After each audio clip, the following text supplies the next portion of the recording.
Bom dia, pessoal. Vamos de BTC na manhã dessa sexta-feira, 2 de agosto. Agora na Espanha, 10 horas e 58 minutos. No Brasil, 5h58 da manhã. Gente, a BTC aqui no 15 minutos segue dando vigência à nossa cunha. Depois de agulhar para a mínima em 62.811, claramente a gente está se desdobrando em direção à aresta superior dessa acumulação, em que pese louváveis opiniões em contrário. Aqui no 6 horas, claramente rolou um engolfo, depois da mega agulhada da madrugada. Na madrugada de ontem para hoje, a gente chegou a fazer a mínima em 62.302. Depois a gente fez um topozinho na upper da banda de VWAP mensal do mês de agosto, que ainda está muito tímida. Fizemos a máxima em 65.659 e agora a gente voltou para o próprio patamar da VWAP mensal do mês de agosto. Mas na agulhada para 62.302, a gente cumpriu o script de buscar o patamar da VWAP mensal do mês 7, do mês passado, já que a gente virou o mês. E a gente buscou lá o patamar de 62 e alguma coisa, fizemos a mínima em 62.302. Agora o preço está livre para estressar a aresta superior dessa acumulação, que está lá em 70 mil, em que pese louváveis opiniões em contrário. Mas não se enganem, a BTC claramente segue dando vigência a uma ampla figura de acumulação aqui no 6 horas, no diário. Tá rolando um belo engolfo, ou seja, o corpo real vendedor de hoje tá fortemente abraçado pelo corpo real vendedor de ontem. Ó, vou até despoluir aqui para os senhores enxergarem com clareza.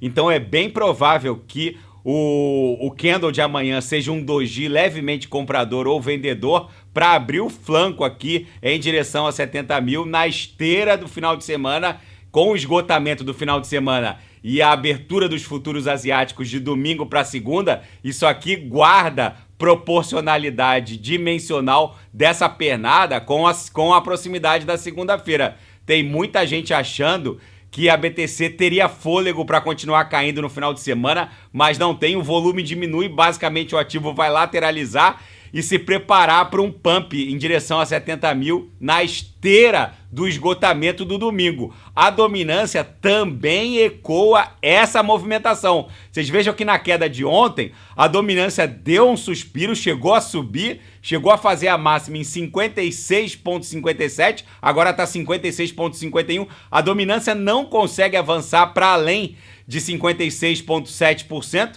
ou seja, segue dando vigência a essa cunha. É bem provável que a dominância desenhe aqui uma subfigura triangularizada durante o final de semana para depois emburacar para 54. Eu volto a insistir com os senhores.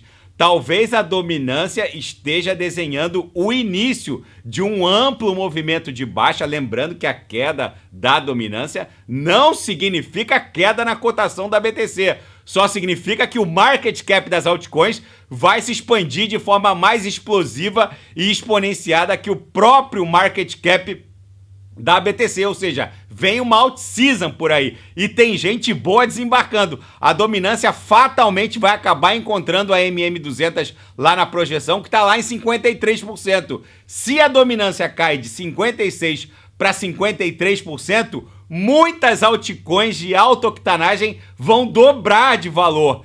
E lá no gráfico aqui, eu tô no diário da dominância, que claramente vai buscar algo em torno de 53 no curto prazo. No semanal, a dominância, quando começar a emburacar, não haverá um ponto seguro de entrada. A hora de embarcar nas altcoins é agora. Então, quem não sabe o que comprar, é só clicar no link abaixo. Gemas Altcoin Alert, porque ali eu garimpei as 40 melhores altcoins em potencial de retorno para esse ciclo. Tem muita gente boa achando que a dominância vai continuar subindo ad infinitum. E não vai. Isso aqui vai emburacar e não haverá um ponto seguro de entrada. Quem vivenciou as corridas parabólicas de 2017, 2018... Em 2017 foi absolutamente insano o que aconteceu. O market cap das altcoins saiu de 28 milhões em direção a 446 bi. Foi uma valorização nominal de quase 2 milhões %. Obviamente que uma valorização dessa não vai se repetir. Mas nesse ciclo vai ser a entrada recorde nominal de recursos. Porque em 2017, 2018, apesar da valorização de 2 milhões por cento, na prática, de 28 milhões para 446 bi, só entrou 446 bi no mundo das altcoins. Só que agora, nesse ciclo, vai entrar algo entre 7 e 8 trilhões líquidos no market cap das altcoins. Não ousem estar desembarcados do mundo cripto neste exato momento. Vocês vejam que mesmo com toda essa queda da BTC, a dominância não consegue avançar, ou seja, o market cap das altcoins segue namorando o patamar de 1 tri e a gente segue dando vigência à congestão, que na verdade é uma bandeira de alta. A hora de embarcar é dentro da congestão. Quando romper e a gente iniciar essa pernada parabólica, não haverá um ponto seguro de entrada. Simplesmente a gente acorda com uma Solana indo para 270, corrigindo para 220, depois explode para 310. Não haverá um ponto seguro de entrada. Na minha leitura, estar desembarcado do mundo cripto neste exato momento é uma absoluta insanidade, em que pese louváveis opiniões em contrário.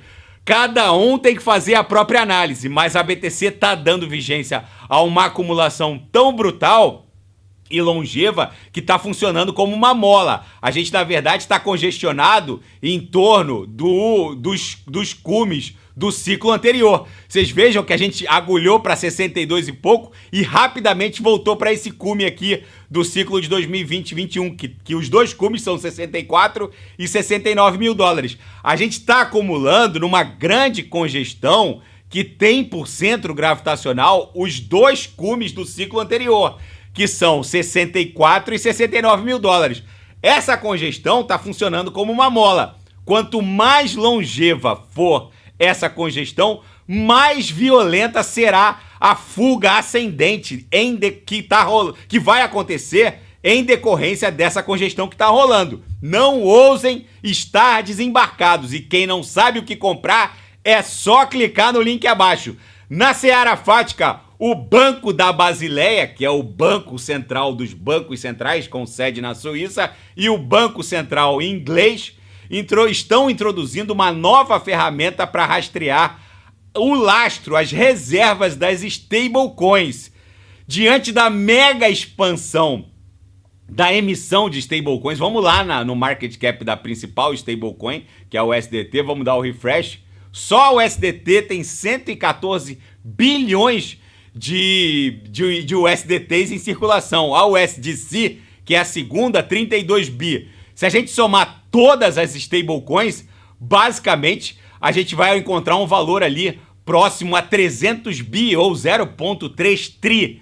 Diante do crescimento exponencial de stablecoins, o Banco da Basileia, que é o banco central dos bancos centrais, e o Banco Central Britânico estão preocupados e estão rastreando com essa nova ferramenta o lastro dessa montanha de recursos que estão trafegando em ambientes da Web3. Enfim, é um novo normal. A MicroStrategy e outras baleias encarteiraram mais 302 milhões de dólares em Bitcoin em meio à queda do preço. Enquanto a sardinhada está vendendo BTC e outros criptoativos, os baleias estão basicamente encarteirando o BTC. E um analista aqui da Daily Hold diz que a BTC neste ciclo ainda vai explodir 975% a partir do preço atual. Segundo o Willy Hu, ele reportou também no seu canal na plataforma X que o patamar mínimo para a BTC nesse ciclo seria 700 mil dólares por Bitcoin. Eu acho muito esticado que a BTC avance para 700 mil dólares nesse ciclo. Olhando aqui o gráfico mensal, para a BTC avançar para 700 mil dólares nesse ciclo, a gente teria que estressar. Primeiro que essa pernada teria que ficar menos obtusa, bem mais aberta, e teria que estressar um patamar ligeiramente acima da upper. A BTC teria que bater em um quadrante acima da upper, da grade de expansão logarítmica exponencial. Não quer dizer que não seja impossível de acontecer, mas isso aqui imporia ao market cap do Bitcoin, se a gente despoluir aqui e analisar o padrão comportamental da BTC no ciclo mais agressivo, que foi 2017 2018, ela quase avançou aqui para um patamar acima da Upper, mas mesmo assim não ficou um quadrante acima da Upper. Para isso acontecer, para a BTC bater 700 mil dólares por Bitcoin nesse ciclo, o market cap do Bitcoin teria que avançar ali para algo em torno de 10 trilhões de dólares, o que já começaria a ameaçar o market cap do ouro. Todo o ouro conhecido no planeta vale em torno de 13 trilhões de dólares. Isso só seria possível, matematicamente possível, se bancos centrais comprassem BTC, a exemplo do que eles já fazem com o ouro. O ouro hoje é reserva de estados soberanos. O maior detentor de ouro do planeta são os americanos, com milhares de toneladas de ouro. Agora, neste ciclo, bancos centrais ainda não vão encontrar, ainda não encontram um pavimento legal, regulamentar, para aportar toda essa montanha de dinheiro em BTC. No ciclo subsequente, sim, é só ver o discurso do Donald Trump, que já está aí ponderando a criação de reservas estratégicas em BTC em favor do Tesouro Norte-Americano. Toda essa discussão vai amadurecer nos próximos 4 ou 5 anos e no próximo ciclo haverá uma pavimentação regulamentar legal para o Bitcoin avançar em direção ao market cap do ouro. Nesse ciclo seria muito esticado. Esse é o ciclo dos banqueiros privados.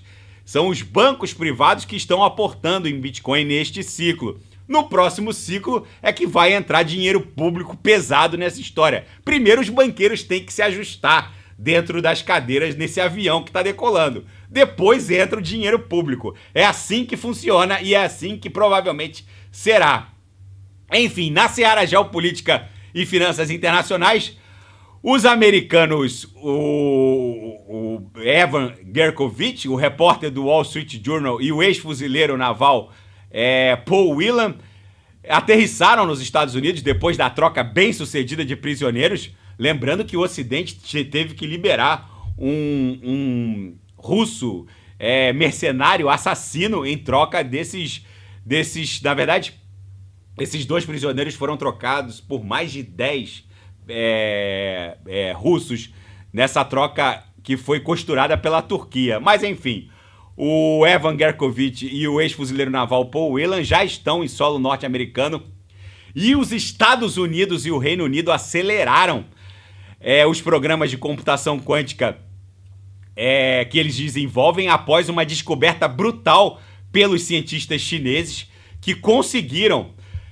uma equipe de físicos e cientistas chineses da Universidade de Tsinghua, na China, junto com 2 cientistas, um dinamarquês e outro austríaco, conseguiram estabilizar cristais temporais numa temperatura, dentro de uma temperatura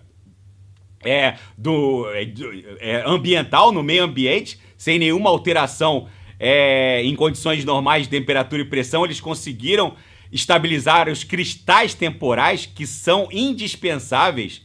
Esses cristais temporais estabilizados a uma temperatura do meio ambiente são indispensáveis para descobrir um dos maiores dilemas da computação quântica, que é a estabilização dos qubits, uma versão quântica dos bits clássicos dos computadores tradicionais. Basicamente, a estabilização dos qubits é indispensável para que a força computacional quântica seja programável. Para vocês entenderem mais ou menos a diferença entre a força computacional clássica, que é baseada na linguagem, toda e qualquer linguagem de computação clássica, baseada em bits, esses computadores que a gente usa, é baseada em 1 ou 0, ou passa energia ou não passa energia. No caso dos qubits, da força computacional quântica, há uma infinidade de possibilidades, já que ocorre o fenômeno da superposição. E a estabilização desses qubits só é possível superar esse problema da superposição com a criação de cristais temporais, que era outro desafio, e parece que os chineses conseguiram a estabilização desses cristais numa temperatura, numa condição normal de temperatura e pressão.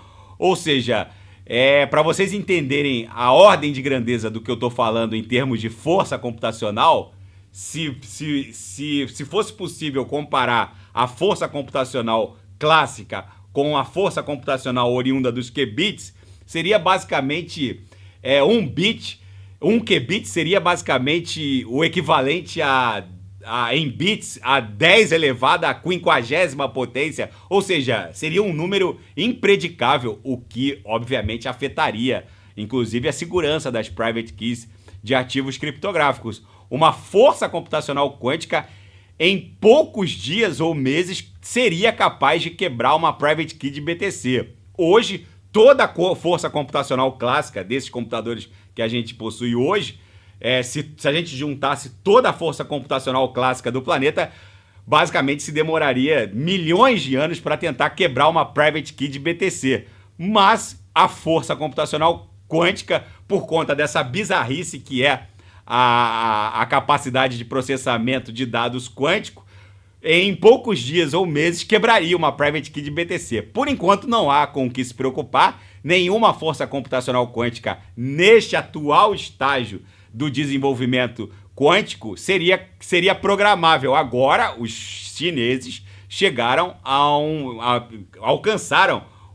deram um grande passo na estabilização dos cristais temporais, que são indispensáveis para se criar o esboço de uma programação dessa força computacional quântica. Mas vocês vejam que a evolução dessa corrida maluca, que é a força computacional quântica, está se desdobrando. Isso daqui a uns 5 ou 10 anos vai começar a preocupar os ambientes de Web3. Mas nada que um update, tanto na rede BTC quanto em outros ecossistemas, Ethereum, enfim, Solana, não resolva. Essas últimas blockchains de 4ª e 5ª gerações já são imunes à força computacional quântica. Mas a BTC e ETH, por exemplo, teriam que sofrer um update para se tornarem imunes à força computacional quântica. O que a gente está falando é de um desenvolvimento que ainda está em fase muito embrionária, ainda não é possível se programar essa bizarrice que é a capacidade de processamento de dados quântico. Mas agora, com esse passo brutal que os chineses deram, essa corrida maluca só está começando, e quem está na frente são os Estados Unidos, Reino Unido, Austrália. Agora, os chineses também, junto com um cientista dinamarquês e outro austríaco, deram um belo passo. Vamos ver como isso vai se desdobrar. E o chefe do Hezbollah disse que a batalha contra Israel entrou numa nova fase. Nasrallah prometeu responder ao assassinato do seu conselheiro, que foi alvejado nesse último ataque de Israel ao sul do Líbano, ao sul de Beirute, desculpa. Gente, a BTC basicamente segue acumulando. Aqui no gráfico da dominância, não há dúvida de que a dominância encontrou uma resistência brutal ali no patamar de 56%. Lembrando que a queda da dominância normalmente é concomitante a uma out-season, a uma estação das altcoins brutal. Se a dominância cair para 53%, e deve cair, é muito provável que a BTC rompa essa acumulação, não pare em 70 mil e inicie aquela pernada em direção a 6 dígitos, que provavelmente vai levar a BTC em direção a 100 mil dólares. Não ousem ficar desembarcados do mundo cripto neste exato momento. E quem não sabe o que comprar, é só clicar no link abaixo. Gemas Altcoin Alert. Daqui a pouco eu volto, vou fazer Polkadot, Kusama, Total 2, Binance Coin, e quem quiser sugerir é só colocar nas mensagens abaixo. Grande abraço, até daqui a pouco.